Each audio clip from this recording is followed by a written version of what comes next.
ஓசியா 8:12.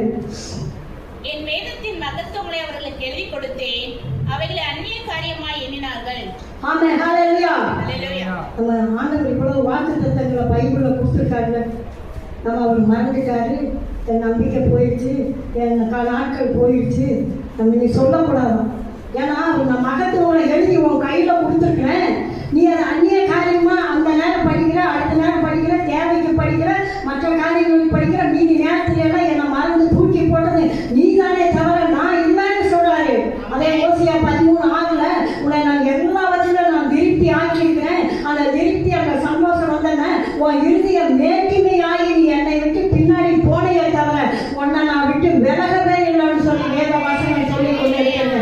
நமக்கு தான் ஆண்டவர் ஒரு காரியத்தை கொடுத்தா ஒரு நல்ல வேலையை கொடுத்துருவாரு, நல்ல திருமண காரியத்தை கொடுத்துருவாரு, பிள்ளைகளை கொடுத்துருவாரு, வீட்டை கொடுத்துருவாரு, என்னென்ன கேட்கணுமோ எல்லாத்தையும் கொடுத்தோன்னு அப்பா இது போதுன்னு சொல்லி நமக்குள்ள ஒரு பெருமை மேட்டிமை வந்து அவரை மறக்கிறவே தவிர அவர் ஒரு நாளும் உங்களையும் என்னையும் மறக்கவே இல்லைன்னு சொல்லி கொண்டிருக்கிறார். அதனால எரேமியா 2:32 சொல்லப்பட்டிருக்கு, அநேக நாட்கள் என் ஜனங்களை என்னை மறந்து போனார்கள் என்று சொல்லி எழுதுனேன். இதெல்லாம் எழுதும்போது எனக்கு வேதனையா இருந்தது.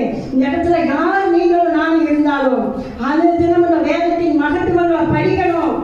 நமக்கு ஆண்டவர் நன்மை செய்தாலும் சரி, செய்யாமல் இருந்தாலும் சரி, கண்டிப்பா செய்யாம இருக்க மாட்டாரு. ஒருவேளை அதை சோதனைக்காக கூட ஆண்டவர் நம்மளை வைத்திருக்கலாம். அந்த சோதனையின் காலங்களில் போகும்போது அந்த மகத்துவங்களை நம்ம பிடிச்சு கொள்ளணும். அவர் கொடுத்த மகத்துவத்தை அந்நிய காரியமா ஏன்னா நானும் நம்ம இருக்கக்கூடாது. அவருக்குள்ள ஒரு பயத்தை நம்ம எப்பொழுதும் பயத்தோட நடுக்கத்தோட நீங்களும் நினைத்து கொண்டே இருக்கணும்.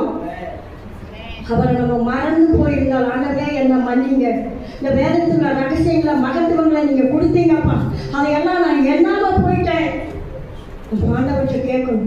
அவர் சொல்றாரு ஏசாயா 66:13 தாய் தேற்றுவது போல நான் உன்னை தேற்றுவேன்.